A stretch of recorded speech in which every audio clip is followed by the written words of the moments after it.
गोविंदाय नमः, बालकृष्णाय नमः, राधे कृष्णाय नमः, सिद्धनिकाय नमः।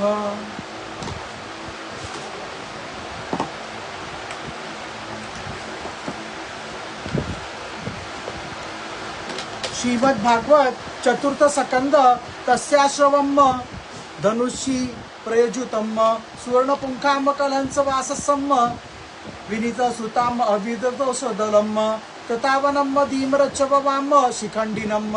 ऋषिवर नारायण के द्वारा आविष्कृत उस अस्त्र को धनुष पर चढ़ाते ही उससे राजहंस के से पक्ष और सोनों के फल वाले बड़े तीखे बाण निकले और जिस प्रकार मयूर केकराव करते वन में घुस जाते हैं उसी प्रकार भयानक साय साय शब्द करते हुए वे शत्रु के सेना में घुस गए। तेस्मतमदारेम प्रदन्यशील मुखे ऋतस्ततम पुणे यजना उत्तर ध्रुवतम तम्य धावन्न कूपिता उदासुधाम सुपर्णा मुंदव रूपणा इवाहेयम। उन तीखी धार वाले बाणों ने शत्रुओं को बेचैन कर दिया। तब उस रणांगण में अनेकों यक्षों ने अत्यंत कुपित होकर अपने अस्त्र शस्त्र संभाले और जिस प्रकार गरुड़ के छेड़ने से बड़े बड़े सर्प फन उठाकर उनके ओर दौड़ते हैं उसी प्रकार वे उधर उधर से ध्रुव जी पर टूट पड़े। सतान प्रशुत्कर विदावत्तो मृदे निकृत बारो शिरो दोदरान निनाय लोकम परमर्क मंडलम व्रजंती निर्भद्य योद्धुरसम। उन्हें सामने आते हुए ध्रुव जी ने अपने बाणों द्वारा उनकी भुजाएं, जांघें, कंधे और उदर आदि अंग प्रत्यंगों को छिन्न भिन्न कर उन्हें उस सर्वश्रेष्ठ लोक सत्यलोक में भेज दिया जिसमें उदरवेता मुनिगण सूर्य मंडल का भेदन करके जाते हैं। तान यस्मान अभिवक्षय भुवकान नाग सस्यचित्रत्तेन भूरिशम ओतान पाद्यम कृपया पितामहो मनुर्जागदो मगधम शर्षभियम। जब उनके पितामह स्वायुंभाव मनु ने देखा कि विचित्र रथ पर चढ़े हुए ध्रुव अनेकों निरपराध यक्षों को मार रहे तो उन्हें उन पर बहुत दया आई। वे बहुत से ऋषियों को साथ लेकर वहां आए और अपने पौत्र ध्रुव को समझाने लगे। मनुर्वाच अलम्बवत्सात रोषेण दमद्रो ने पापमन्ना एन पुण्यजनान तान वदित नागसम। मनु जी ने कहा, बेटा बस बस अधिक क्रोध करना ठीक नहीं, ये पापी नरक का द्वार है, इसके वशीभूत होकर तुमने इन अपराध यक्षों को वध किया है।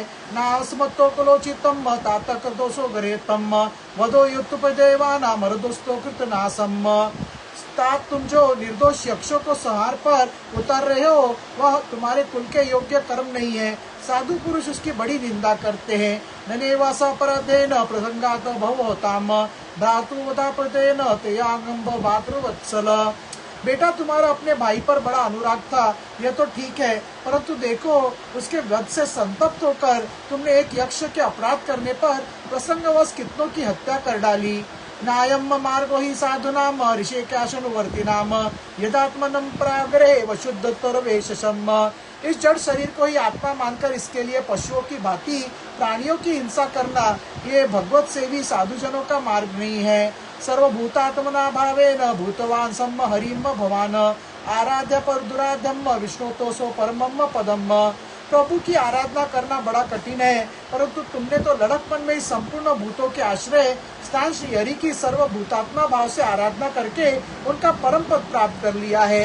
स तवम महेरुगणात्र समापि समदम कथम तवद्यम कुतवानुषन्न तस्ताम व्रतम।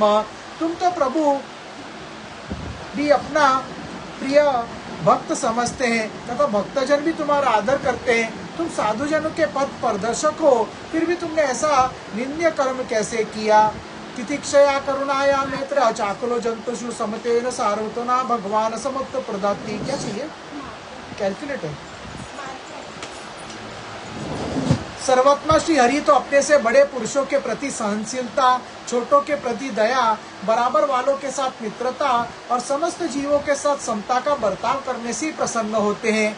समप्रसन्ने भगवती पुरुषम प्राकृते गुणम विमुक्तो जीवन मुक्तो ब्रह्म निर्वणामृच्छति। और प्रभु के प्रसन्न हो जाने पर पुरुष प्राकृत गुण एवं उनके कार्य रूप लिंग शरीर से छूटकर परमानंद स्वरूप ब्रह्म पद प्राप्त कर लेता है। भूतेम पंचराभिरक्तरो पुरुष एव ही तयोच वाता भूतर्षो पुरुषो यो रही। बेटा ध्रुव देहादि के रूप में परिणत हुए पंचभूतों से स्त्री पुरुषों का आविर्भाव होता है और फिर उनके पारस्परिक समागम से दूसरे स्त्री पुरुष उत्पन्न होते हैं। एवं प्रवर्ते सर्गम स्थितम संयम एवच गुणवेक्षत्राद्रजन्म माया परमात्मनम। ध्रुव इस प्रकार सन भगवान की माया से सत्वादि गुणों के न्यूनाधिकवाब होने से ही जैसे भूतों द्वारा शरीरों की रचना होती है, वैसे उनकी स्थिति और प्रलय भी होते हैं। निमित्त मात्रम तत्रासुनुर्गणम पुरुषो हर्षभम वक्ततामिदम विश्वम यत्र भ्रमाति लोहवत्त। पुरुष श्रेष्ठ निर्गुण परमात्मा तो इनमें केवल निमित्त मात्र है, उसके आश्रय से कार्य कारणात्मक जगत उसी प्रकार भ्रमता रहता है जैसे चुंबक के आश्रय से लोहा। स खलविदम सन भगवान काल शक्तया गुण प्रवाहे मा विमक्त वीर्यम तुरत्व कर्तव्यम नियंता हंता चेष्टा विभुन्न खलुअम दुर्व भावया। काल शक्ति के द्वारा क्रमशः सत्वादि गुणों में शोभ होने से लीलामय सन भगवान की शक्ति भी सृष्टि आदि के रूप में विभक्त हो जाती है। अतः सन भगवान अकर्ता होकर भी जगत की रचना करते हैं और संहार करने वाले न होकर भी इसका संहार करते हैं। सचमुच उन अनंत प्रभु की लीला सर्वथा अचिंतनीय है। सोनंत कारम कालो निद्रवयम जन्म जनेन जन्मातु मृतकम। पलक चलेगा क्या? उनको पैसा दे दो। ध्रुव वे काल स्वरूप अव्यव्य परमात्मा ही स्वयं अंतररहित होकर भी जगत का अंत करने वाले हैं तथा अनादि होकर भी सबके आदि करता है।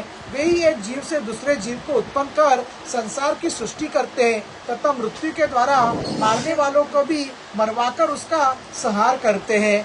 न वे सहोपोक्षय विपक्ष हे बवा परस्य मृत्यो विशतम समम प्रजाम तम धावमन्न मनुधावंत निशा यथार्जन सलियम भूत संगाम। वे काल भगवान संपूर्ण सृष्टि में समान रूप से अनुप्रविष्ट है। उनका न तो कोई मित्र पक्ष न शत्रु पक्ष। जैसे वायु के चलने पर धूल उसके साथ साथ उड़ती है, उसी प्रकार समस्त जीव अपने अपने कर्मों के अधीन होकर काल की गति का अनुसरण करते हैं, अपने अपने कर्मानुसार सुख दुखादि फल भोगते हैं। इसका भी आगे नंग के हिसाब से आयुष्यो पच्चम जदोस्तो पंचम विभुम उभाभ्याम सहितम स्वस्थो दुस्थयाम विदयसो। सर्व समर्थ श्री हरि कर्म बंधन में बंधे हुए जीव की आयु की वृद्धि और क्षय का विधान करते हैं, परंतु स्वयं इन दोनों से रहित और अपने स्वरूप के स्थित है। केचित कर्म वदत्यान स्वभावम परे नृप एके कालम परेम देवम पुंसम कामुतात परे। राजन, इस परमात्मा को ही मीमांसक लोग कर्म, चार्वक स्वभाव, वैश्विक कामत्वालंबी काल, ज्योतिषी देव और काम शास्त्री काम कहते हैं। अव्यक्तमा प्रेम से नाना शुद्धस्य च न वे चिकर्षत्ते तातको वेदात स्वभम। वे किसी भी इंद्रिय प्रमाण के विषय में नहीं है। मदादि अनेक शक्तियां भी उन्हीं से प्रकट हुई हैं। वे क्या करना चाहते हैं इस बात को भी संसार में कोई नहीं जानता, फिर अपने मूल कारण प्रभु को तो जान ही कौन सकता है। न चेते पुत्रक भ्रातुहंतरो धान दानुगाम विसारदो सतात पुंसाम देवम ही कारणम। बेटा, ये कुबेर के अनुचर तुम्हारे भाई को मारने वाले नहीं है, क्योंकि मनुष्य के जन्म मरण का वास्तविक कारण तो ईश्वर है। स एव विश्वम सुजाति स एवावति हंति च अतापि अहंकारा न जयते गुणा कर्म भियम। एकमात्र वही संसार को रचता, एकमात्र वही संसार को सिग्नेचर के लिए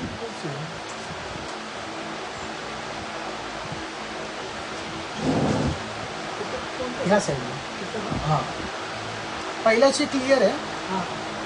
एकमात्र वही संसार को रचता, पालता और नष्ट करता है, किंतु अहंकार शून्य होने के कारण इसके गुण और कर्मों से वह सदा निर्लप रहता है।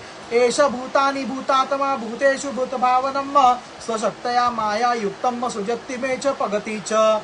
वे संपूर्ण प्राणियों के अंतरात्मा, नियंता और रक्षा करने वाले प्रभु ही अपनी माया शक्ति से युक्त होकर समस्त जीवों का सृजन, पालन और संहार करते हैं।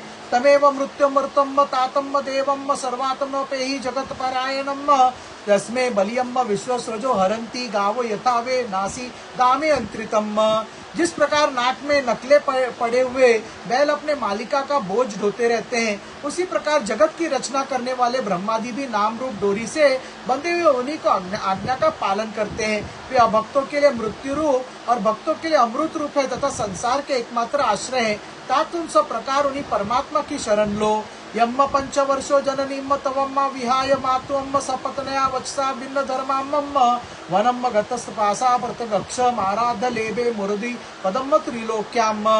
तुम 5 वर्ष की अवस्था में अपनी सौतेली माता के वाकमानों से मर्माहत होकर माँ की गोद छोड़कर वन को चले गए थे। वहाँ तपस्या द्वारा जिन ऋषिकेश सन भगवान की आराधना करके तुमने त्रिलोकी से ऊपर ध्रुव पद प्राप्त किया है, और जो तुम्हारे वैरामहीन सरल हृदय में वात्सल्य वश विशेष रूप से विराजमान हुए थे, वो निर्गुण अद्वितीय अविनाशी और नित्य मुक्त परमात्मा को अध्यात्म दृष्टि से अपने अंतकरण में ढूंढो। उनमें यह भेदभावमय प्रपंच न होने पर भी प्रतीत हो रहा है। तमेन मांगात विमुक्ते विग्रहे वप्राशितम निर्गुणोन्मेकमक्षरम आत्मनमीच विमुक्तम आत्मविदुर्ग यस्मनिद्धम भेदमसत्त प्रतीयते। तवम प्रतीकात्मनि तदासन भगवान अनंत आनंद मात्रा उपनशम शक्ति भक्तियम विधाय परमाम शनेक विद्या ग्रंथियम विभेत्यासी मामहमति परूढ़म। ऐसा करने से सर्वशक्ति संपन्न परमानंद स्वरूप सर्वत्यामी सन भगवान अंत में तुम्हारे सदृढ़ भक्ति होगी, और उसके प्रभाव से तुम में मेरे पन के रूप में दृढ़ हुई अविद्या की गांठ को काट डालोगे। संयच्छ रोश्रम गद्रम ते प्रतिपम श्रेयसा परम श्रुतेन भूयसा राजन्न गद्देन यथाम मयन्न। राजन, जिस प्रकार औषधि से रोग शांत किया जाता है, उसी प्रकार मैंने तुम्हें जो कुछ उपदेश दिया है उस पर विचार करके अपने क्रोध को शांत करो। क्रोध कल्याण मार्ग का बड़ा ही विरोधी है। सन भगवान तुम्हारा मंगल करे। एनोपसुष्टोरोपलोक अध्वजते वृषम न बुधस्व दृश्यम कचे दिच्छानामे मात्मनम। क्रोध के वशीभूत हुए पुरुष से सभी लोगों को बड़ा भय होता है, इसलिए जो बुद्धिमान पुरुष ऐसा चाहता है कि मुझसे किसी भी प्राणी को भय न हो और मुझ में भी किसी से भय न हो, उसे क्रोध के वश में कभी न आना चाहिए। हेलनम ग्रीषा भातृदन दस्य तवया कृतम यज्जन वावन्न पुण्य जनान वृतातन मर्षितम। अपने से बात करते ऐसे लगता है ना। तुमने जो यह समझकर कि मेरे भाई के मारने वाले हैं इतने यक्षों का संहार किया है, इससे तुम्हारे द्वारा सन भगवान शंकर के सखा कुबेर जी का बड़ा अपराध हुआ है। तमम प्रसादय वातसासु संतया प्रदोक्षो युक्त बियम यवाना महताम तेजाम कुलम नो भविष्यति। इसलिए बेटा, जब तक कि महापुरुषों का तेज हमारे कुल को आक्रांत नहीं कर लेता, इसके पहले ही विनम्र भाषण और विनय के द्वारा शीघ्र उन्हें प्रसन्न कर लो। एवं स्वायुमहम पौत्र मनुष्यासे मनुध्रुवम तेनाभिवदंतिम साकम अर्षभियम स्वपुरम ययो। इस प्रकार स्वायुमा मनु ने अपने पौत्र ध्रुव को शिक्षा दी। तब ध्रुव जी ने उन्हें प्रणाम किया। इसके पश्चात राजा ने वह महर्षियों के सहित अपने लोक को चले गए। इति श्रीमद्भागवते महापुराणे पारमहंस्यां सहिताम चतुर्थ स्कंदे एकादशोऽध्यायम्। श्री संदेवताय नमः, बालकृष्णाय नमः, राधे कृष्णाय नमः, सिद्धिविनायकाय नमः। अथ द्वादशोऽध्यायम्। ध्रुव जी को कुबेर का वरदान और विष्णु लोक की प्राप्ति। मैत्री उवाच ध्रुवम निर्वतम प्रपिबुद्धय वेशसा दम्मदमनियम भगवान धनेश्वरम सन तत्रात गच्छ्वा च नक्ष किन्नरियम संस्तूयमानो भयो कृदातर जलियम। श्री मैत्र जी कहते हैं, विदुर जी, ध्रुव का क्रोध शांत हो गया और वे यक्षों के वध से निर्वृत हो गए। वे जानकर सन भगवान कुबेर वहां आए। उस समय यक्ष, चारण और किन्नर लोग उनकी स्तुति कर रहे थे। उन्हें देखते ही ध्रुव जी के हाथ जोड़कर खड़े हो गए। तब कुबेर ने कहा, धनद उवाच भो भोम क्षत्रियदायद परितुष्टासमी तेन यस्तवम पित्रा महादेशोदरम दुस्तमत्त यजम। श्री कुबेर जी बोले, शुद्ध हृदय क्षत्रिय कुमार, तुमने अपने दादा के उपदेश का ऐसे दुस्तवेज वेर त्याग दिया, इसमें मैं तुम पर बहुत प्रसन्न हूँ। संदेवताय नमः, बालकृष्णाय नमः, राधे कृष्णाय नमः, सिद्धिविनायकाय नमः।